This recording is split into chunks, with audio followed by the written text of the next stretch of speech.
Alors, pour terminer ce petit thème sur la racine d'ordre supérieur, il nous restait une petite démonstration à établir, celle qui concerne cette propriété 11. Donc, je vous rappelle l'énoncé, on a un point de P à coefficient réel. Attention, P à coefficient réel. Le petit z, c'est un complexe quelconque.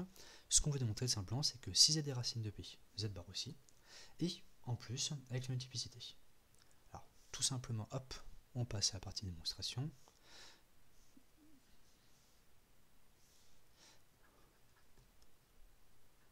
Alors, démonstration 11. On suppose que petit z est racine de P.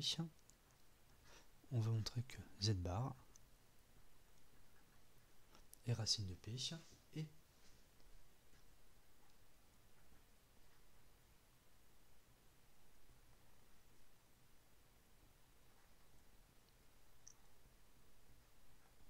avec la même multiplicité. Le principe, tout simplement, on va écrire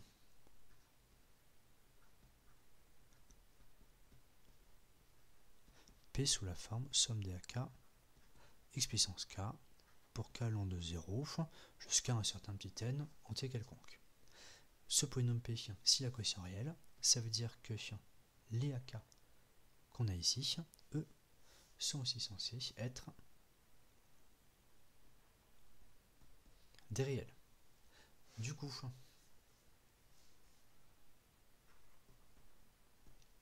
si on calcule P de Z, le tout bar, on va obtenir la somme des AK fois Z bar puissance K pour k allant de 0 jusqu'à n. Ensuite, petite propriété toute bête sur les conjugués.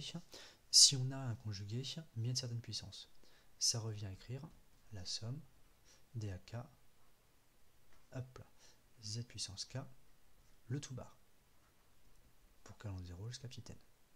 Maintenant, comme les AK, je leur entends un petit coup, comme les AK sont des réels, on va se rendre compte ici que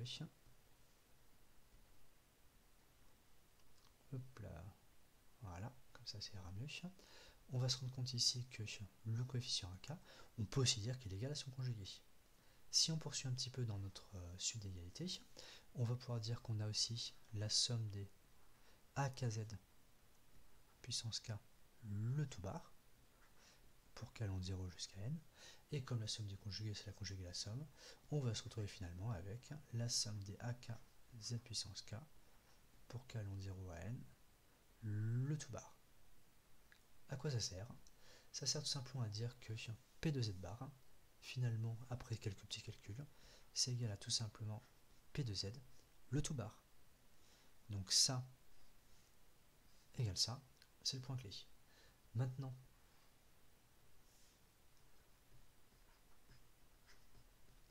si Pz est égal à 0, alors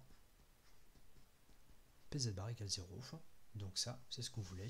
Si Z est racine, Z bar est racine. Maintenant, si on s'intéresse à la multiplicité, on fait un petit retour sur la cartésiation. La multiplicité, vu la propriété qu'on a démontrée ici, ça se traduit avec les dérivés. Et même avec les annulations à dérivés. Or, si le polynôme P est à quotient réel, P', P seconde, P tierce, P des verbes énième sont tous à quotient réel. Conséquence, en faisant exactement le même principe, plutôt même en disant directement que ce principe-là s'appliquera aussi à P', P seconde, P des verbes énième, on va avoir de même P' de 0, de z égale 0, si et seulement si va impliquer P' de z bar égale 0.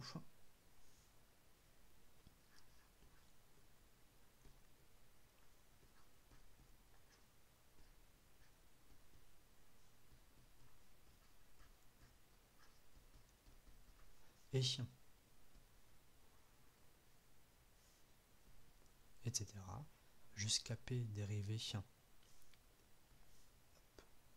hop, hop, on va mettre un P dérivé km directement de z égale 0 qui implique, et sera même équivalent à P dérivé km de z bar égale 0. Conséquence, les multiplicités sont conservées.